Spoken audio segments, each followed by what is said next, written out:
I'm sharing this from a place of truth, from a place of directness that I experience myself to be in. But this space of directness that I speak to you from, that I do my lives, where the content comes from, is literally no different than the space that you are in right now. Okay? So if you come in right now to your direct experience, but take away the observer, take away this concept of a person somewhere in here watching it. Just take away all of that. There's something here that you can't get out of. There's something here that's always here. The weather's changing, the emotions are changing, lots is changing. But there's something here that's always here. And it's not a thing. I don't know what other word to use it than a thing.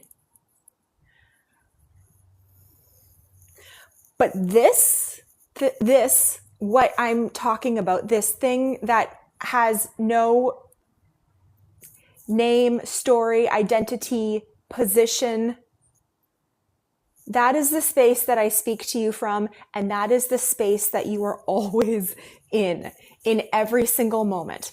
Okay, there is this clearness. There is this just being, life happening here. Okay, it's not within you, it's not without you. No action, just pure being. Yeah, exactly, Terry. Okay. So in this space of being, in this space that you can't get out of even if you tried, because it is your very nature, there are thoughts that appear, just like there are emotions that appear, sensations that appear. There are thoughts that appear, and they come in and they come out. And many of them are useful, and many of them are just gobbledygook narratives. But we believe those stories because the thoughts say I, right? I want to make my parents proud. I don't want my friends thinking I'm a bad person. I need to prove this to myself, right? It says I. And this voice that comes in, this choiceless voice that just appears within you that says I, it seems to have some kind of interest in the direction of where the body goes. Okay? It wants the body to go and get an interview in a business that is very successful, for instance. And then that will make that voice give good thoughts. And that voice, when that voice that says I want to be successful, I want to get a job at this important business, when that voice feels or has thoughts that say, oh, good luck at the interview. When that thought says, there's good things coming in my future. That person liked me, right? I'm going to be successful, or I am successful. That thought, it sends a signal, in a sense, to the nervous system, and we get a little dopamine spike. Okay, we get a little emotional hit, like, ooh, I got the interview, I got the job, right? I'm happy. I don't have to worry anymore. Oh, what a relief. But the relief was for the thoughts that had concerns about the future, but it was only just happening in thought, right? So we take this interwoven, intermingling story that's playing out to be our story, to be our voice, to be something that life needs to go a certain way, in order for this little voice to feel good, in order for this little voice to have just a good attitude about itself. It values itself, right? But it's always temporary. Because guess what? Okay, maybe you get that job. You get that internship. 6 months goes by, you start realizing that maybe this isn't for you, for whatever reason. The job, the person wants a promotion now, or he wants to start earning more money, right? It's never actually happy because it's just experiencing the temporary changes of life. And it's identifying with that story, and it's saying that's my story, right? I am successful if I get that job, right? But who is the one that is actually successful? Because thought labels an I somewhere to be successful. But just in that moment, in this moment, where is that I that is successful?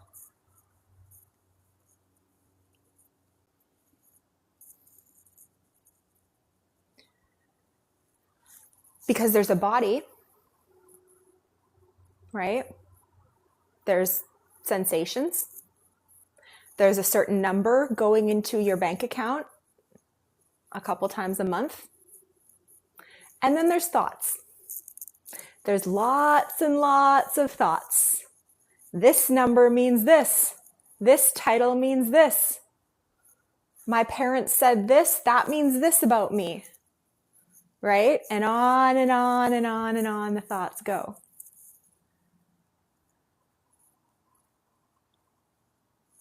But where is the center of that I, of that me? If you take away time, where is your identity?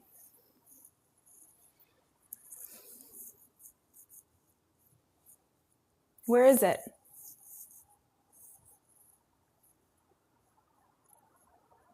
Thank you, Jimmy Waters. I'm so happy to hear that. Oh, wait, not Jimmy Waters. Brissy. No.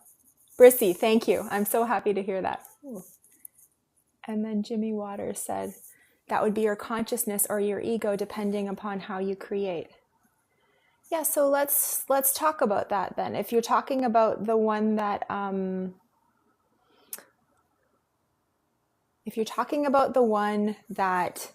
feels successful now that they've got the job, is that consciousness? What is consciousness? Right? What is that really?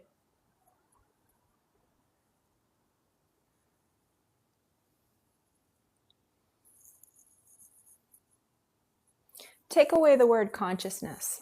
What are you?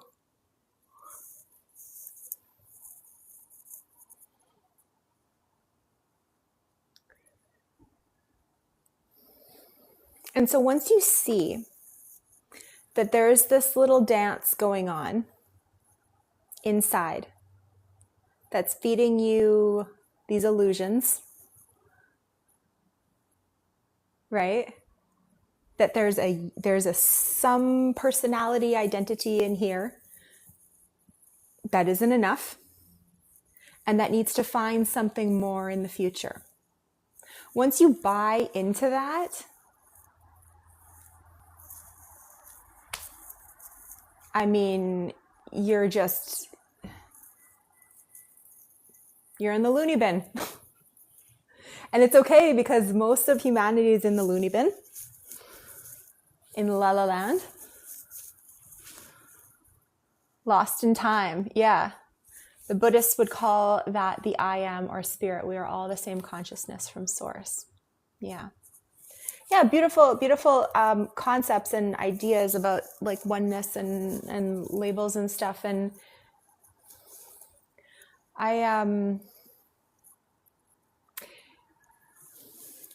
it's still kind of a belief. You know what I mean? So I would say don't get stuck too much on that. Don't get too stuck on oneness and awareness, and because it kind of just objectifies just this clarity that's always here that I'm trying to point to. And it kind of gives an excuse. Spirituality does this in general, gives the mind an excuse for something to grasp onto, right? To objectify. And so if we have a concept that can match with this, I don't know what to call it, this thing that can't go away, which is what you are, your very nature. There is no you and it. It is the same thing. Right? But there's no personal autonomy there. There's no personal will, right? The experience of personal will comes from the thinking mind.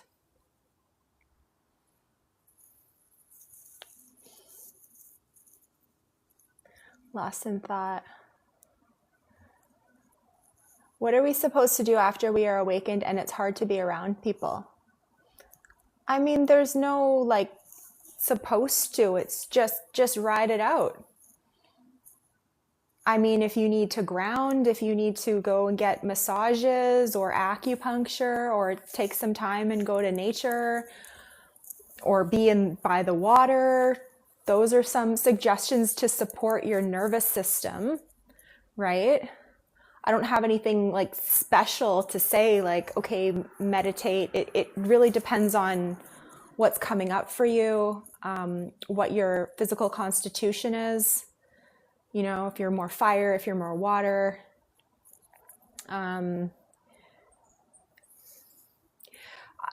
best advice I can say is just allow it to unfold spontaneously, right?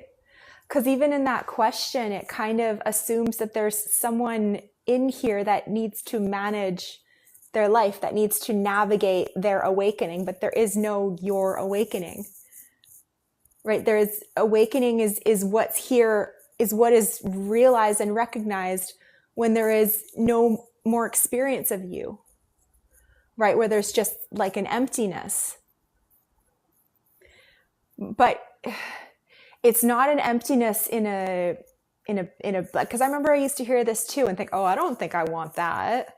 Emptiness. That sounds boring.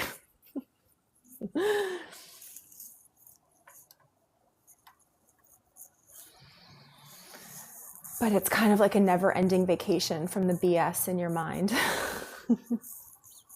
And so this is what I guide people through in my one-on-one sessions. I am pointing them clearly towards the space that is here beyond the identity, okay?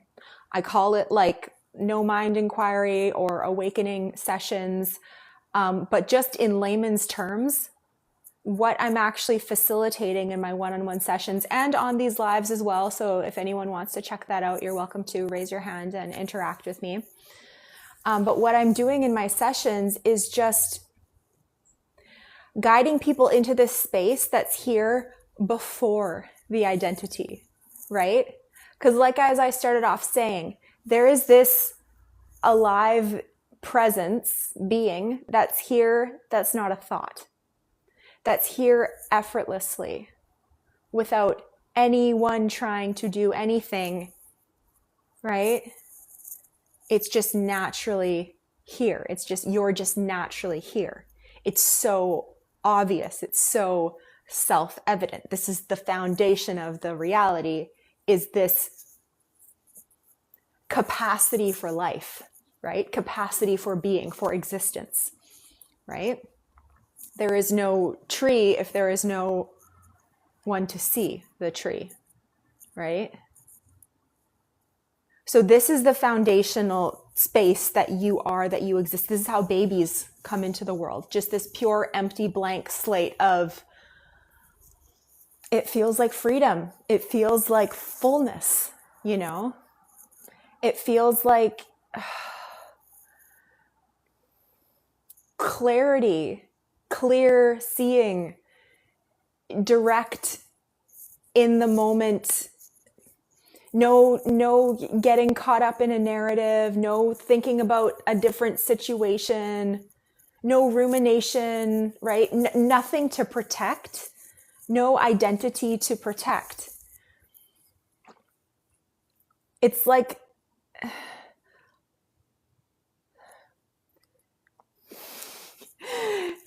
yeah, that's all I got for now. And so I say these words, and maybe people think, oh, wow, she's really got it, right? Yeah, easy for her to say. She spent 12 and a half years spiritually seeking. You know how much more time I'm going to have to meditate to get there? Right? That's what the mind will say. But there is the only difference, literally the only difference between where I speak to you from and where you hear me from is just, I've done sessions. I've talked to my mentor who have brought me into this clarity, into this space of knowing. It wasn't something that awoke in me from some psychedelic experience, or from some amazing meditation retreat. It was something that was like, it's right there. And then there was like a direct recognition. Like, yeah, okay. Yeah, Trina's a thought. Trina's not real. There was a seeing of that, right? And then the mind will come back in and start chirping. Is it really that? Oh, okay, here's a story about a distraction. And then my spiritual seeking energy. You shouldn't be thinking thoughts. Your mind is too busy, right? So it will unfold in its own natural way. But the thing is that there's nobody doing any of it. It's just thoughts, empty thoughts that are appearing. But when it is seen that those thoughts are appearing from no one, right? That, because the thoughts say, I want to awaken, right? But when you look for the I that wants to awaken, where is it outside of thought? Identity is something that I was struggling with. Staying here in this moment is challenging. Why don't you come on, Paul? Put your hand up and we can have a chat. So if anyone would like to come on, including Paul Floyd, you're welcome to request to join. I'd love to connect with you. This is what I'm offering in my sessions. I am just guiding people to this space that's here before the identity, right? Because there's a space that's always here. And then in that, the character is played out, right? In that, the story is played out, the dream is played out, and there's nothing wrong with the dream playing out. It's even the people that are lost in their new age spiritual, like blah blah blah world still of alignment, and you got to talk to the universe like this, or oh, I got to talk to my inner child every night before I go to bed, or whatever beliefs they've taken on. I've been there myself. I'm not judging it. Right? I've totally been there myself. Even people like that, or even people that are even way more delusional, joining cults and following these teachers, and maybe even doing bad things, is all coming from innocence. It's just a formula. It's just the conditioning meeting circumstances that's playing out within this space of freedom that's already here. So when I say freedom, I'm not talking about like, oh, your freedom, like you're a millionaire now, you don't have any responsibilities. It's like, I'm not talking about freedom for the character, right? I'm talking about the freedom that created the experience that you're in now, and the freedom where the rules and the boundaries exist within, right? The freedom that could dream any dream into existence.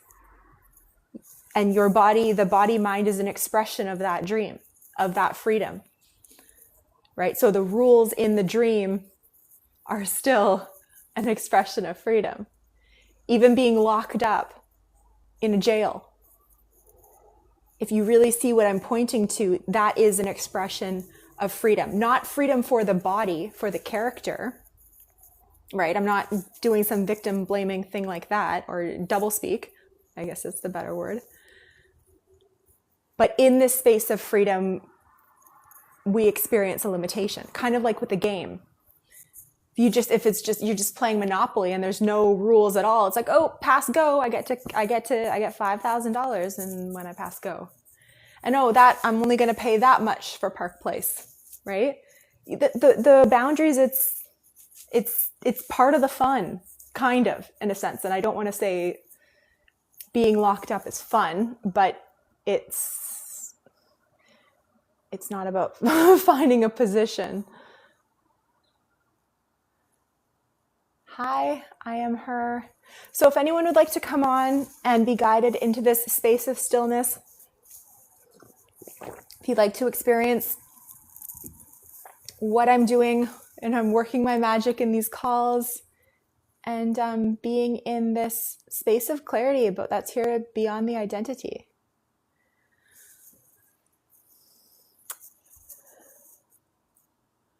The service you offer to help people see what is already there without all the spiritual trappings. Yeah. It's very simple. I don't have beliefs to teach you. I don't have anything to teach you. Nothing learning. It's more of an unlearning. And to be honest, in this character's case, all of the beliefs that I took on, all of the spiritual beliefs that I took on, made it harder for my mind to accept the clarity that was already here. I fought it for a while and I relapsed as well. I went back to seeking even because I couldn't accept it. I was like waiting for some, oh my God, moment. I was waiting for the big boom, the big reveal. But the more that the mind it's like you just stop like, oh, mosquito. Not even mosquito, because many people kill those things. Just a fly, It's like, there's nothing else but this. There's nothing else but this. Everything else is just concepts. And I'm not saying that there's going to be no pain and that your life's going to be perfect and you're not going to have to work anymore or tend to your responsibilities. But there's just not going to be this narrative that's making you feel like you're stuck and that's going to be labeling you as stuck or confused or any kind of position, There still can be a recognition of patterns, right?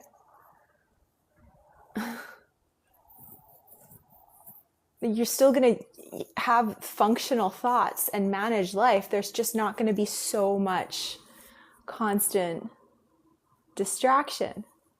And so really the only difference between where I speak and where you listen from is that I've just done sessions like this.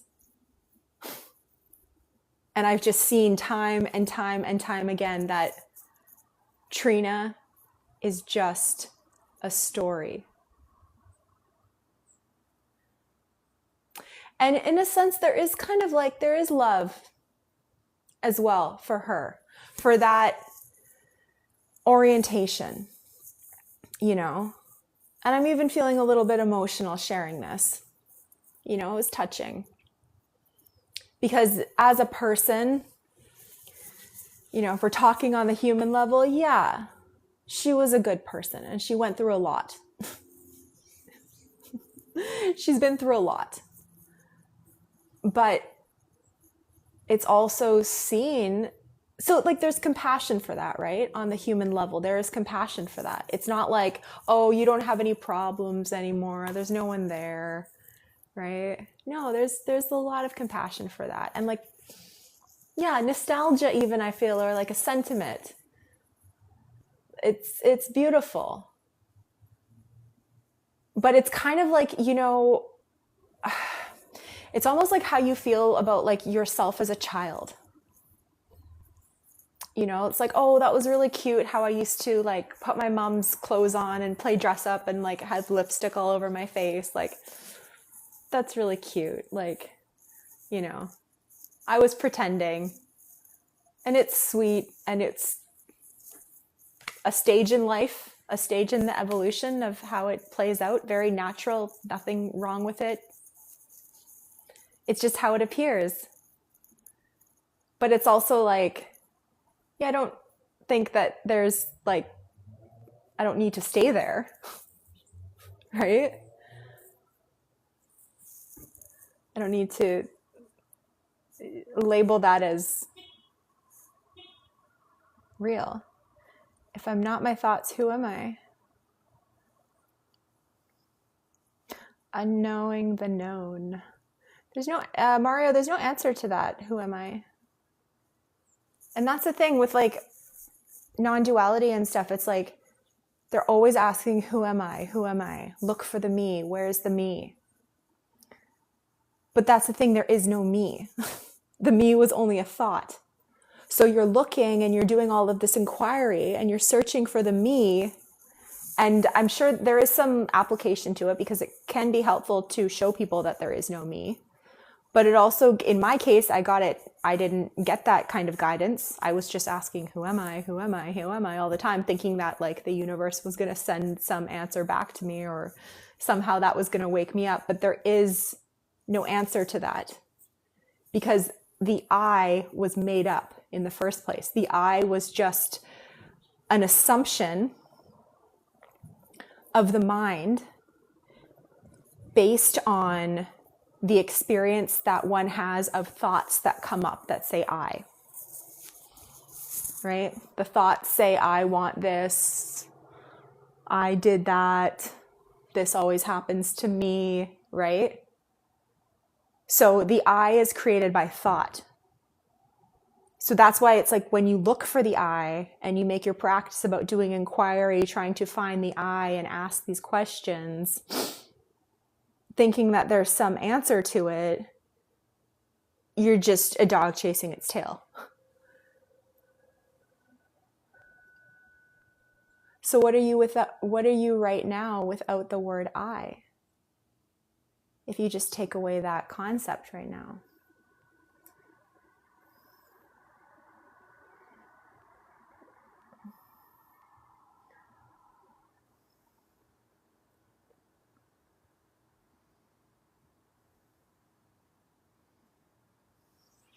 This isn't new age or religious. It's reminding people what they are before conditioning belief. Yeah.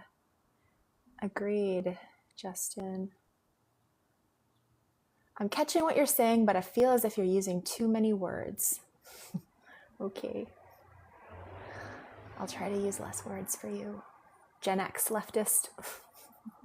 You can come on if you want, because the really the best way, like, I'm talking about it and I'm giving you words and concepts, but the best way that it's demonstrated is just in a one-on-one interaction. Because it's really about dropping your beliefs, recognizing yourself to not be something that is created through words and statements and memories, recognizing yourself as just only this in however way it's appearing.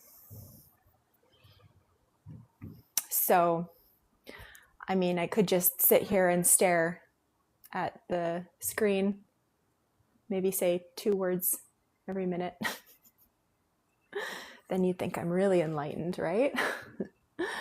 But I'm just talking because it's alive, and that's kind of just how the Matrix works nowadays. So got to keep you guys entertained. Justin says they were like costumes for a fun time, and it had lessons, but it wasn't truth. Yeah, it was like a play. It's all innocence. Truth was so much simpler and always there. I was there too, Trina, LOL. Yeah. Without an ego, what do we do with our life? You do whatever you want. And so when I'm talking about ego, I'm not talking about like your functional sense of identity, right? It's not like somebody says Freddie and you're not going to know who that is, or you're not going to have any memories, or you're not going to have any concept of your personality structure. That's not what I'm saying. Like that's healthy, right? But the ego identification, right? The whole narrative that's going on, right? That is basically offering no benefit to your life. It's creating a delusion. It's offering a certain experience, okay? And I guess there can be benefit, but it's always temporary. Because when we function from that level as if we are the narrative, there's always a chasing to go to the next, right? And even if the ego gets what it wants, or the mind gets what it wants, it feels good because it stops wanting for a little while.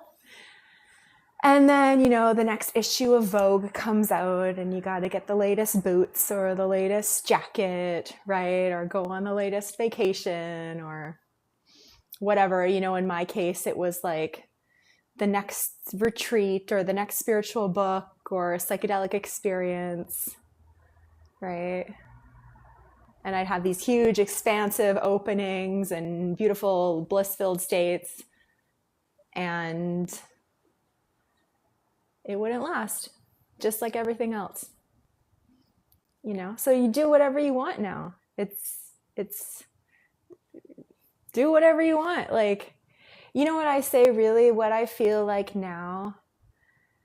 I feel after coming into this clarity, and it's still an ongoing unfolding process, okay? I'm not some perfect, thought-free, enlightened, yeah, we're equals, okay? But what I'm starting to feel like, in a sense, more and more is like this pure space of life that is whose focal point is on a female mammal with about 100-year lifespan living on a planet called Earth, right?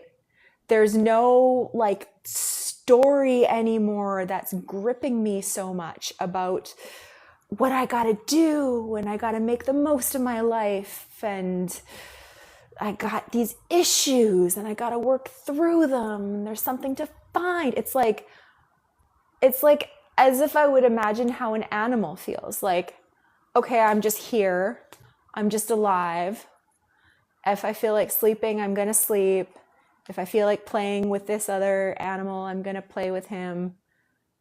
If I get hungry, I'm going to go look for some food.